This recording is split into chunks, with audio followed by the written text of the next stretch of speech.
আসসালামু আলাইকুম প্রিয় দর্শক, শরীফ ওসমান হাদী তার উপর যে হত্যা চেষ্টাটা হলো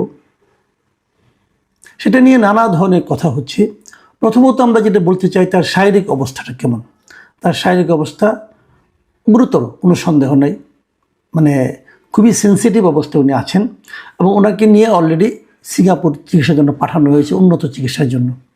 এটা করে সরকার এক ধরনের দায় মোচনের চেষ্টা করেছে। তারা বোঝানোর চেষ্টা করেছে যে তারা তার সর্বোচ্চ চিকিৎসার ব্যবস্থা করছে। আমি নিজেও তা মনে করি, এটাই সবচেয়ে ভালো চিকিৎসার জন্য ওনাকে সিঙ্গাপুরে পাঠানো হয়েছে। ব্যয়বহুল চিকিৎসা নিশ্চয়ই এটা সরকার বহন করবেন, সরকারের বহন করা উচিত। কারণ এই ঘটনার দায় আমি কিন্তু প্রথমত সরকারকে দেব। সরকার কেন অস্ত্র উদ্ধার করতে পারলো না, সরকার কেন সন্ত্রাসীদের দমন করতে পারলো না, কিভাবে দমন করতে হবে এটা সরকার জানবে এবং সরকার সেটা জানবে বলেই তারা দায়িত্বটা নিয়েছে। কাজেই এটা দায় সরকারের, সরকার সেই দায় মোচনের চেষ্টা করছে বলে আমি মনে করি। এটা একদিক দিয়ে ভালো। কিন্তু দ্বিতীয় প্রশ্ন হলো আমার, যে হত্যাকারী হিসেবে যাকে দেখানো হচ্ছে সিসিটিভিতে তাকে এখনও ধরা সম্ভব হয় নাই। এটা আমার জন্য একটু হতাশাব্যঞ্জক। দুদিন আগেও আমি বলেছিলাম, আমি আশা করেছিলাম যে আমাদের পুলিশ বাহিনীর যে তৎপরতার কথা আমরা জানি, তারা হয়তো এটা দ্রুতই ধরে ফেলতে পারবে। সেই সঙ্গে আমি একটি ছোট্ট সন্দেহ পোষণ করেছিলাম। সেই সন্দেহটা পোষণ হলো যে যদি পুলিশ বাহিনীকে স্বাধীনভাবে কাজ করতে দেওয়া হয় তাহলে তারা পারবে। এটা বলার মাধ্যমে আমি অনেক কিছু আসলে বোঝাতে চেয়েছিলাম। আমার ধারণা আপনারা সবাই সেটা বুঝেছেন। যতই দিন যাচ্ছে আমার কাছে ওই বিষয়গুলো যেন স্পষ্ট হয়ে ধরা দিচ্ছে। আমি একটা কথা বলি, দেখুন, যিনি হত্যাটা করেছেন অথবা করিয়েছেন তারা তো জানেন যে হত্যা তো নয়, হত্যা প্রচেষ্টা, যিনি গুলি করিয়েছেন তারা কি জানেন না এর পরিণতি কি হতে পারে, ধরা পড়লে কি হতে পারে।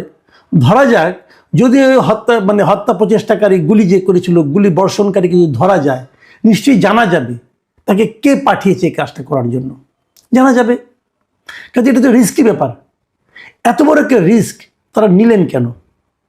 দেখুন, এটা কিন্তু আম জনতার উপর হত্যার প্রচেষ্টা হচ্ছে না, এটা এমন একজন ক্যারেক্টারের উপর হচ্ছে যাকে আমার বিবেচনা, আমি তো আগেও বলেছি যে জুলাই আন্দোলনে যারা সামনের মুখ ছিল, সেই মুখদের মধ্যে আমার কাছে ওসমান হাদীকে আমি সবচেয়ে বেশি অনেস্ট বলে মনে করেছি। করতাম, আগেও করতাম, এখনও করি। কিন্তু সেরকম একটা লোককে যখন কেউ হত্যা প্রচেষ্টা করে, তার উপর যখন গুলি চালায়, হত্যার জন্যই গুলি চালিয়েছিল, তারা ভাবেনি যে বেঁচে যাবে।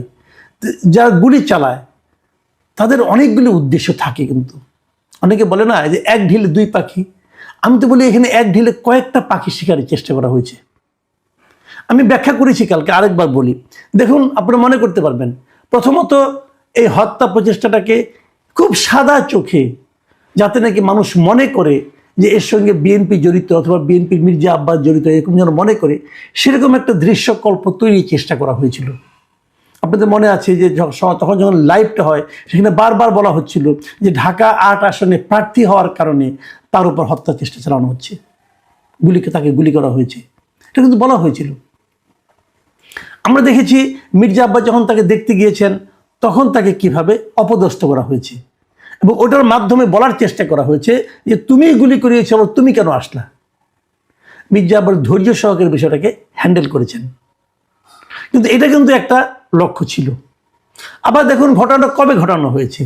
ডিসেম্বরের দ্বিতীয় সপ্তাহে, যে সময়ে শহীদ বুদ্ধিজীবী দিবস আছে, যে সময়ে আমাদের বিজয় দিবস আছে, এবং অনেকে বিজয় দিবসকে এরই মধ্যে কিন্তু একটা অশ্লীল দিবস হিসাবে বলেছে, অশ্লীল একটা শব্দ ব্যবহার করে বিজয় দিবসকে আখ্যায়িত করেছেন এবং হুমকি দিয়েছেন যারা 16 ডিসেম্বরকে বিজয় দিবস বলবে তাদেরকে নাকি তিনি তার স্ত্রীর স্যান্ডেল দিয়ে পিটাবেন,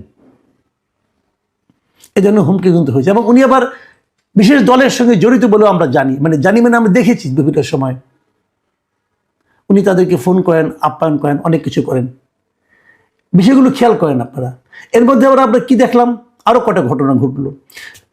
14ই ডিসেম্বর যখন নাকি বুদ্ধিজীবী হত্যা দিবস হলো, তখন আমরা দেখলাম একটা বিশ্ববিদ্যালয়, একটা পাবলিক বিশ্ববিদ্যালয়ের প্রভিসি বলছেন যে ওই দিন নাকি ভারতীয়রা বুদ্ধিজীবীদেরকে মেরেছে, রাজাকার আলবদররা মারেনি, পাকিস্তানিরা মারেনি। একই কথা বলতে শুনলাম জামাতের সেক্রেটারি জেনারেলকে, তিনিও বলছেন এটা নাকি রাজাকার আলবদরা মারেনি, পাকিস্তানিরা মারেনি, এটা নাকি ভারতীয়রা মেরেছে, এটা নাকি ভারতীয়দের ব্লু প্রিন্ট। হতে পারে, প্রমাণ সাপেক্ষে আপনি প্রমাণ করবেন, কিন্তু আমরা এরই মধ্যে জানি, গত এত বছর ধরে আমরা জানি যে এই বুদ্ধিজীবীদের যারা হত্যা করেছিল, যারা বাইরে থেকে ডেকে নিয়ে গিয়েছিল, তাদের অনেকেই কিন্তু ওই ফ্যামিলির লোকজনের কাছে পরিচিত ছিলেন এবং ওই ফ্যামিলির লোকের উপরে সাক্ষ্য দিয়েছিলেন যে ওরা ওরা ওরা ওরা এদেরকে ডেকে নিয়ে গিয়েছিল। তাদের সেখানে আমরা দেখেছি তারা কারা, তাদের পরিচয় আমরা জানি। তাদের মধ্যে কেউ ভারতীয় ছিল বলে আমরা কিন্তু জানি না। আর ভারতীয় একটা গণহত্যা করলো রায়ের বাজারে, আর্মি তখন এই দেশে আছে, এটা কতটা কি সম্ভব? এটা কিন্তু যেহেতু উনি বলেছেন, আমি আমি আমি জামাতের সেক্রেটারি জেনারেলকে আমি অবশ্যই গুরুত্ব দেবো, উনি একজন গুরুত্বপূর্ণ ব্যক্তি। উনি যখন বলেছেন, নিশ্চয়ই আমি ওনার কাছ থেকে আশা করব আপনি কিছু তথ্য প্রমাণ আমাদেরকে দিবেন। আজগুবি কথা বলবেন না, তথ্য প্রমাণ দিবেন। আমার তথ্য প্রমাণ ওদের কাছ থেকে প্রত্যাশা করবো খুব শিগগিরই। আর ওই প্রভৃতি সাহেব ওনার কাছ থেকেও আশা করব উনিও দিবেন। কারণ আমার কথা হলো কি, আপনারা এমন একটা প্রসঙ্গ নিয়ে কথা বলছেন যে প্রসঙ্গটা ইতিহাসে প্রতিষ্ঠিত। অনেকে বলে থাকে এটা নাকি আওয়ামী ইতিহাস। হ্যাঁ, হতে পারে আওয়ামী ইতিহাস। আসলে বিশ্লেষণ করি, আওয়ামী ইতিহাসের সঙ্গে বিরোধ অনেকের তৈরি হতেই পারে, আমার কোনো আপত্তি নাই। প্রকৃত ইতিহাসটা আমাদের জানা দরকার। আমরা এখন একটা জামাতি ইতিহাস পেলাম, সেই জামাতি ইতিহাস আওয়ামী ইতিহাস নিয়ে আমাদের যারা নাকি ইতিহাসবেত্তা যারা আছেন তারা বসুন, কথা বলুন, বিশ্লেষণ করুন। আমাদের এখানে একটা আকর গ্রন্থ আছে, আমি সবাইকে অনুরোধ করবো পারলে আপনারা পড়েন। একটা আকর গ্রন্থ আছে আমাদের, সেটা হলো আমাদের স্বাধীনতা যুদ্ধের দলিলপত্র। এটা হাসান হাফিজুর রহমান সম্পাদিত একটা বড় গ্রুপ এটাকে করেছিল। সেই দলিলপত্রের মধ্যে কিন্তু আর কিছু নেই, কারো কোনো মতামত নেই, খালি দলিলপত্রগুলো আছে। সেগুলো আপনারা স্টাডি করেন, করলে বুঝতে পারবেন কোথায় কী ছিল। আমি আর বেশি কিছু বললাম না, প্রয়োজন হলে ডিটেলে আমি যাবো এটা নিয়ে। এইগুলো একটা জিনিস। এর মধ্যে কি ঘটলো আমরা গত রাতে দেখলাম, আনিস আলমকে, সাংবাদিক আনিস আলমকে বাসা থেকে উঠিয়ে নেওয়া হলো এবং নেওয়া হওয়ার পর প্রায় 12-13 ঘন্টা পর তার বিরুদ্ধে একটা মামলা হলো এবং সেই মামলা থেকে গ্রেপ্তার দেখানো হলো। আনিস আলমগীরকে কেন গ্রেপ্তার করা হলো? আমি এটাও শুনেছি যে হাদির পরিবারকে নাকি বলা হয়েছে যে তাদের ওই মামলায় আনিস আলমগীরকে নাম ঢোকাতে, এমন কথা আমি শুনেছি। সত্য মিথ্যা আমি বলতে পারবো না, বাট আপনারা খোঁজ নিয়ে দেখতে পারেন। এ ধরনের আওয়াজ উঠেছে। অনেকে বলতে শুনেছি যে কালচারাল ফ্যাসিস্ট, এরা নাকি কালচারাল ফ্যাসিস্ট। ডাকসুর ভিপি সাদিক ক্যান তিনি বলে বসলেন যে আগামী শুনুন কথাটা আমি একটু পড়ে শোনাই। উনি বলেছেন, আগামী 48 ঘন্টার মধ্যে নিষিদ্ধ লীগের বিরুদ্ধে এলাকা ভিত্তিক চিরুনি অভিযান করতে হবে। নিষিদ্ধ ঘোষিত সংগঠনের বিভিন্ন স্তরে সব সন্ত্রাসীকে গ্রেপ্তার করতে হবে এবং সব ধরনের অবৈধ অস্ত্র উদ্ধার করতে হবে। খুব ভালো কথা। প্রথমত কথা, উনি নিষিদ্ধ লীগ বললেন কেন? লীগ নিষিদ্ধ নয় বাংলাদেশে এখন পর্যন্ত। লীগ বাংলাদেশের কার্যক্রম স্থগিত করা হয়েছে, নিষিদ্ধ করা হয়নি। সাদিক কায়েম সাহেব, আপনার মনের কথা প্রকাশ করে ফেলবেন না। আপনি ডাকসুর ভিপি, ছাত্র সংগঠনের ভিপি, আপনি একটা ছাত্র প্রতিনিধি। আপনি হুট করে আবেগের বশবর্তী অনেক কথা বলে ফেলছেন আপনি, কিন্তু আমি লক্ষ্য করছি। আচ্ছা, আরেকটা কথা বলছেন কি, নিষিদ্ধ ঘোষিত সংগঠনের বিভিন্ন স্তরের সব সন্ত্রাসীকে গ্রেপ্তার করতে হবে। ভাই, সব সন্ত্রাসীকে গ্রেপ্তার করতে হবে, খালি নিষিদ্ধ ঘোষিত সংগঠনের সন্ত্রাসী না, সব সন্ত্রাসীকে গ্রেপ্তার করতে হবে। মানে নিষিদ্ধ ঘোষিত সংগঠনের সন্ত্রাসী গ্রেপ্তার করবেন আর বৈধ সংগঠনের সপ্তাহে সন্ত্রাসীদেরকে বাইরে রাখবেন, এটা তো হয় না। সন্ত্রাসী মাত্রই সমস্যা।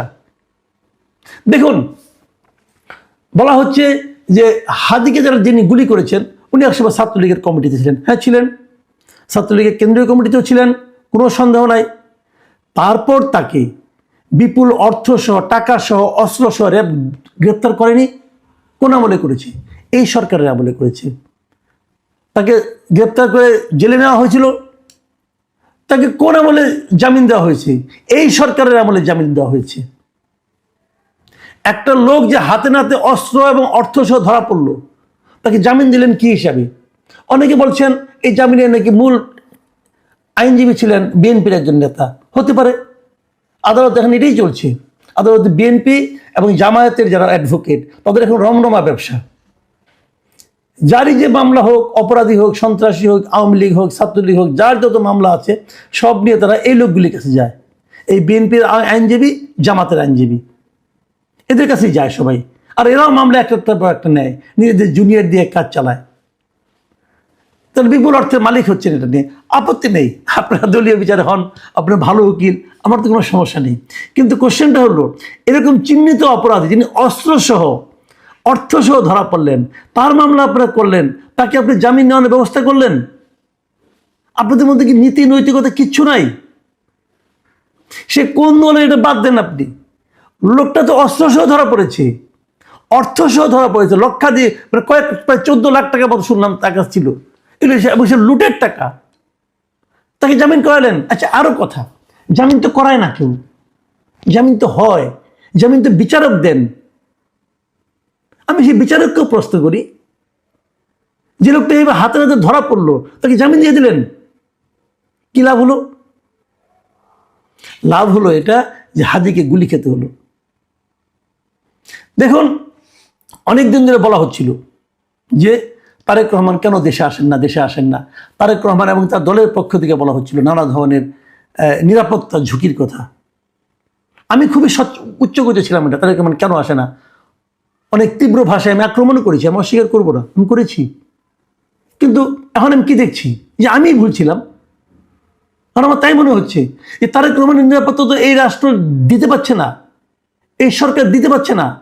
যখন তারেক রহমান আসা সব ঠিকঠাক, কেবল ঘোষণাটা বাকি, সেই দিনই হাদিকে গুলি করলেন আপনারা, গুলি করতে দিলেন আপনারা, আসামিকে ধরতে পারলেন না আপনারা, এবং সব মিলিয়ে একটা অস্থির আতঙ্ক তৈরি করলেন।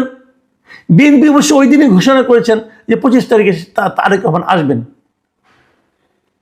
তাহলে আসুক, কিন্তু ওনার মধ্যে আতঙ্কটা আপনি ছড়িয়ে দিলেন। তারেক রহমান না আসলে কাল্লাম, তারেক রহমান না আসলে কাল্লাম। হিসেব করে দেখুন, হ্যাঁ বলবেন যে ওনার জন্য বুলেট প্রুফ গাড়ি দেওয়া হয়েছে, প্রচুর নিরাপত্তা দেওয়া হয়েছে। আরে ভাই, উনি কি বুলেট প্রুফ গাড়ি নিয়ে বাথরুমে যাবেন নাকি? সারাক্ষণ কি বুলেট প্রুফ গাড়ির মধ্যে ঘুমাবেন নাকি উনি? এই দেশের মানুষ একটা ভালো সরকারের কাছ থেকে কি চায়? আমি দরজা খুলে ঘুমাবো। এই সরকার সেটা দিতে পেরেছে? আগের সরকারও পারেনি, এই সরকার বেশি পারেনি। এই জায়গায় তুলনা হচ্ছে অলরেডি। আপনারা মব কায়েম করেছেন। আপনি যখন ঘর থেকে একজন সাংবাদিককে ধরে নিয়ে আটকে রেখে সন্ধ্যা 8টা 7:30টার সময় ধরে নিয়ে রাত 2:30টার সময় বলেন যে মামলা নতুন করে করা হোক, সেই মামলা থেকে অপরাধী ধরানো হবে। এটা কি ভাই? এটা তো সরকার পরিচালিত মব আমি মনে করি। এগুলি ভালো উদাহরণ তৈরি করছে না। আমি সরকারকে বলবো, ভাই আপনারা তো আন্তর্জাতিক মানের সরকার হয়েছেন, বিভিন্ন আন্তর্জাতিক ব্যক্তিদেরকে নিয়ে এসে সরকারে বসিয়েছেন। আপনারা ভাবুন, আপনারা যে দেশে আপনাদের সেকেন্ড হোম আছে, একবার চিন্তা করে দেখুন, ওই সেকেন্ড হোমে বসে আপনারা কোন নিরাপত্তা ব্যবস্থা, কোন আইন, কোন গণতন্ত্র এনজয় করেন? খারাপ লাগে না?